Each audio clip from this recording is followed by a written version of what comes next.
చాలామంది ఉదయాన్నే బ్రష్ చేసినప్పుడు ఒక పసరులాగా తీసేస్తూ ఉంటారు. గుండెల్లో పట్టేసింది అని చెప్తూ ఉంటారు. ఎక్కువగా బ్రష్ చేస్తూ ఉంటారు దానికోసమని. సో, అసలు ఏంటిది? ఎందుకొస్తుంది బాడీలోకి? దీన్ని న్యాచురల్ వేస్‌లో తగ్గించుకోవడం ఎలాగా? దీనివల్ల ఏమైనా అనారోగ్య సమస్యలొస్తాయా? వివరాలు తెలుసుకుందాం. ఈరోజు మనతో పాటు ఉన్నారు ప్రముఖ యోగా అండ్ స్పిరిచ్యువల్ గురువు అరుణాదేవి గారు. మ్యామ్ నమస్తే అండి. నిజమా? మ్యామ్ చూస్తూ ఉంటాము చాలామంది బ్రష్ చేసేటప్పుడు పెద్దగా వామిటింగ్ చేసుకుంటూ బ్రష్ చేసుకుంటూ ఉంటారు. సో, అది పసరు పట్టేసింది అలా చెప్తూ ఉంటారు. అసలు హ్మ్. ఏంటది? కఫం బాగా పెరిగినప్పుడు ఆ! లోపల ఆ కఫం పేరుకుపోతుందన్నమాట. మీకు అది ఎలా ఉంటుందంటే కఫము ఇక్కడ కూడా ఉంటుంది. నోస్ వెనక, హ్మ్. అలాగే లంగ్స్ లోపల హ్మ్. ఉండి ఇది బాగా కఫం పెరిగినప్పుడు పొట్టలోంచి కూడా మనకి పొద్దున్నే కొంతమంది తీస్తా హ్మ్. ఉంటారు. ఎందుకంటే వాళ్ళకి మైగ్రేన్, సైనసైటిస్ ఉన్నప్పుడు హ్మ్. మైగ్రేన్ కూడా ఉంటుంది. ఇవన్నీ ఉన్నప్పుడు అది బయటకొచ్చేస్తే హ్మ్. అది ఎక్సెస్ ఏదన్నా ఉన్నప్పుడు అది హ్మ్. వామిటింగ్ చేసినప్పుడు బయటకొచ్చేస్తే మీకు రిలీఫ్ కనబడుతది. హెడేక్ ఉన్నప్పుడు కూడా హ్మ్. మైగ్రేన్ అలాంటి వాళ్ళకి వామిట్ అయిపోతే హాయిగా అనిపిస్తా ఉంటుంది.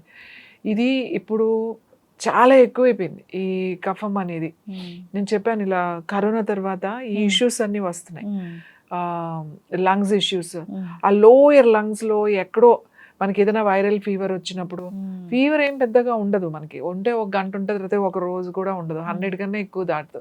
ఒక్కరోజు కూడా ఉండదది. హ్మ్. కానీ లంగ్స్ ఇన్ఫెక్షన్స్ రావడం, కఫం బాగా వస్తూనే ఉంటది. హ్మ్. ఎక్కడికెళ్ళిపోతుందంటే ఇన్ఫెక్షన్ లోయర్ లంగ్స్‌లోకి. అది ఎంత high antibiotic, antiviral and antibiotic ఇవి వేసుకున్నా కూడా హ్మ్. తొందరగా తగ్గట్లేదు. తగ్గడం కూడా స్లోగా తగ్గుతుంది. ఇక ఎక్కడో లోపల ఉండిపోతుంది. ఇవన్నీ ఇప్పుడు ఎదుర్కొంటున్నాం. హ్మ్. కొంతమంది అసలు ఎంత అలవాటంటే బ్రష్ చేసేసుకొని ఇంకా పెట్టేసి లోపల నుంచి అది పొద్దున్నే అది వచ్చేస్తే ఇంకా ఫ్రీ అయిపోయినట్టు ఉంటుంది. ఈ కఫం పోవాలి అనంటే హ్మ్. ఫస్ట్ చేయాల్సింది ఏంటి అనంటే వమనం అని చెప్తా. హ్మ్. వమనం అంటే ఏంటి అంటే ఏమి లేదు. పొద్దున లేవగానే బ్రష్ చేసేసుకుంటారు కదా! ఆ మొహం కడుక్కున్న తర్వాత ఒక గిన్నె గాని, ఒక జగ్ గాని 2 లీటర్లు పట్టేది తీసుకోవాలి. హ్మ్. కొంచెం వేడి నీళ్ళు మాట. తాగేటట్టుగా ఉండాలి. గోరువెచ్చగా ఉండాలి నీళ్ళు. ఆ నీళ్ళలో 2 లీటర్ల నీళ్ళకి ఒక్క టీ స్పూన్ మామూలు ఉప్పు వేయాలి. హ్మ్. మెత్తనుప్పు. వేసి కొంచెం కలిపేసుకొని, ఆ వాటరు ఇట్లా పట్టుకోవాలి జగ్గుని. ఊరికే మెల్లగా గ్లాసులతో తాగుతాం అట్లా హ్మ్. చెయ్యకూడదు. ఇది క్లెన్జింగ్ ఒక షట్క్రియ ఇది హ్మ్. యోగాలో.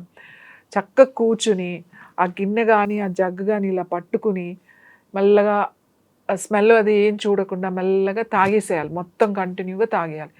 2 లీటర్లు తాగిన తర్వాత మీరు వెళ్ళి జస్ట్ వాష్ బేసిన్ దగ్గరికెళ్ళి, ఈ 2 వేళ్ళు ఉంటాయి కదా! ఈ 2 వేళ్ళు నాలిక బయటికి చాపి జస్ట్ ఇట్లా లోపల అలా నాలుక మీద పెట్టి ఉంచాలి. ఇలా పెట్టి తీసేయకూడదు. హ్మ్. జస్ట్ పెట్టి అలా ఉంచితే ఒక్కసారే ఆ 2 లీటర్స్ వాటర్ ఒక్కసారే బయటకొచ్చేస్తది. హ్మ్. లేకపోతే ఇంకొక బ్రేక్ 2 సార్ల కింద అవుతది. ఇది చాలా నార్మల్‌గా ఉంటుంది. జనరల్‌గా మనం వామిటింగ్ అంటే భయపడతాం. ఎందుకంటే అది తిప్పి వస్తది హ్మ్. నార్మల్‌గా. కానీ ఇది మనం వాటర్ తాగి 2 లీటర్స్ జస్ట్ ఇట్లా పెడుతున్నాం కాబట్టి, ఆ లోపల పేగులన్నీ తిప్పడం అలాంటిది ఏమి ఉండదు. జస్ట్ వామిటింగ్ అవుతది అంతే. ఆ ఎక్సెస్ వాటర్ బయటకొచ్చేస్తది ఈ వాటర్ అంతా. ఆ వచ్చినప్పుడు ఆ ఎక్సెస్ కఫం ఏదైతే ఉందో దాన్ని కూడా బయటికి తీసుకొచ్చేస్తూ ఉంటుంది. ఆ జ్యూసెస్.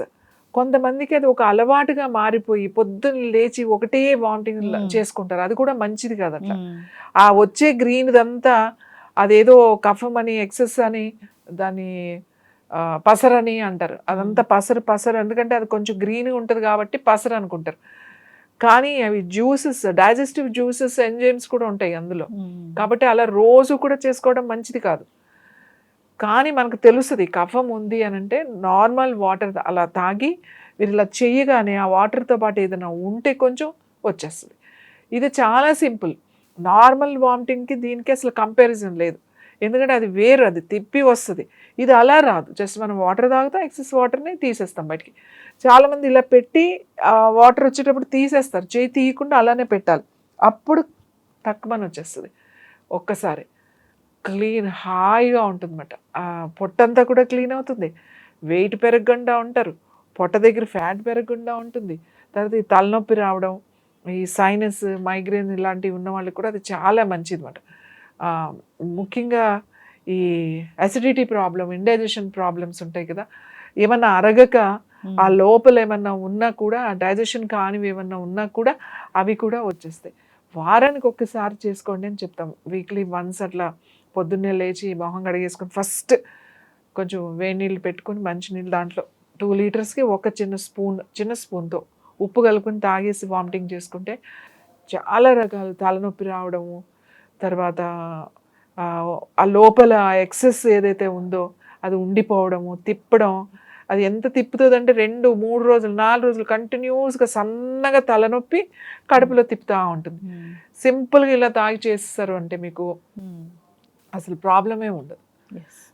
కాబట్టి ఒకవేళ మనకి అసిడిటీ, అల్సర్, అలా అసిడిటీ ప్రాబ్లం ఉన్నా, గ్యాస్ట్రైటిస్ ప్రాబ్లం ఉన్నా కూడా హెడేక్ వస్తుంది. అంటే సరిగ్గా ఇండైజెషన్, అంటే డైజెషన్ ఫుడ్ కాకపోతున్నా కూడా మనకి హెడేక్ వస్తుంది. లేదు మనం అది ఇండైజెషన్ ఉండి లోపల మనం తిన్న ఆహారం అరగకుండా లోపల ఉండిపోతే కూడా మీకు హెడేక్ వస్తుంది, కడుపులో తిప్పుతూ ఉంటుంది. అంటే కారణం ఏంటి అనేది మనకు తెలిసిపోతుంది మనకి. సో ఇది సింపుల్. దీన్ని ఇలా వామిటింగ్ చేసుకోవడం వల్ల ఏమీ అవ్వదు. వారానికి ఒకసారి చేసేసేయండి. ప్రాబ్లం ఎక్కువగా ఉంటే ఆల్టర్నేట్ డేస్ లాగా ఒక 3 రోజులు 4 సార్లు వారానికి చేసేసారనుకోండి, 3 సార్లు అది సరిపోతుంది మీకు. తర్వాత వారానికి అప్పుడప్పుడు ఒకసారి చేసుకున్నారనుకోండి, ఎటువంటి ఇబ్బంది ఉండదు. దీనికి మందు అవసరం లేదు, ఏం అవసరం లేదు. శుభ్రంగా పొట్ట క్లీన్గా ఉంటుంది అన్నమాట. మ్యామ్ చాలా చక్కగా చెప్పారు. సో అందరూ కూడా మార్నింగ్ చాలా పెద్ద పెద్ద వామిటింగ్స్ చేసుకుంటూ ఉంటారు దీనికోసమని. అలా అవసరం లేదు. వీక్లీ వన్స్ ఆర్ ట్వైస్ ఇలా చేయొచ్చు. మీరు చెప్పినట్లుగా 2 లీటర్స్ ఆఫ్ వాటర్ విత్ కొంచెం ఉప్పు సరిపోతుంది. అది నార్మల్గా అయిపోతుంటుంది. కఫం పట్టేయడం వల్ల ఇలా జరుగుతుందని చెప్పారు. So thank you so much ma'am. Detox అంటారా దీన్ని? Stomach wash అంటామన్నమాట. వమనం అంటే ఇప్పుడు మనకి యోగాలో పొట్ట wash, stomach wash, I wash, brain wash, bowl wash, ఇట్లా ఉన్నాయి షట్క్రియలు అని అంటామన్నమాట. నేతి, దౌతి, వస్తి, బస్తి అని చెప్తామట. ఇవన్నీ సంస్కృత్ వర్డ్స్. చాలా సింపుల్గా చెప్పేశారు. నువ్వు ముక్కు క్లీన్ చేసుకో, లోపల ముక్కు అంటే పైన కడుక్కుంటున్నాం కానీ లోపల కడుక్కునే ఉన్నాయి. బ్రెయిన్ వాష్ కూడా ఎంత సింపుల్గా బ్రెయిన్ మనం వాష్ చేసుకోవచ్చు అనేది ఒక బ్రీతింగ్ టెక్నిక్, కపాలభాతి. అలాగే ఐ వాష్ కప్స్ దొరుకుతాయి, చక్కగా ఐ వాష్ చేసుకోవడం. మనం ఇంతకు ముందు కూడా ఒకసారి మాట్లాడాం దాంతో.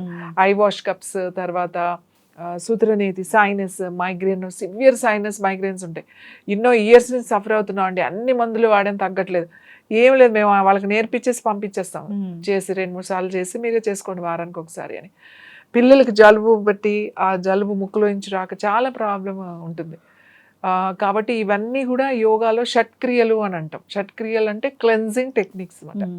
ఈ క్లెన్జింగ్ చేసుకుంటే మనకి ఓన్లీ ఈ విషయాలే కాదు, చాలా విషయాల్లో మనం బాడీ చాలా యాక్టివ్గా ఉంటుంది, ఆరోగ్యంగా ఉంటాం. మరి గట్టిగా వామిటింగ్స్ ప్రయత్నాలు చేయకూడదని కోరుకున్నాం. మీరు అన్నట్లు లోపల ఉన్న అది మంచి జ్యూసెస్ అనేవి పోతాయి. అట్లా కాకుండా ఇలాంటి న్యాచురల్ పద్ధతి అవలంబించాలని కోరుకున్నాం.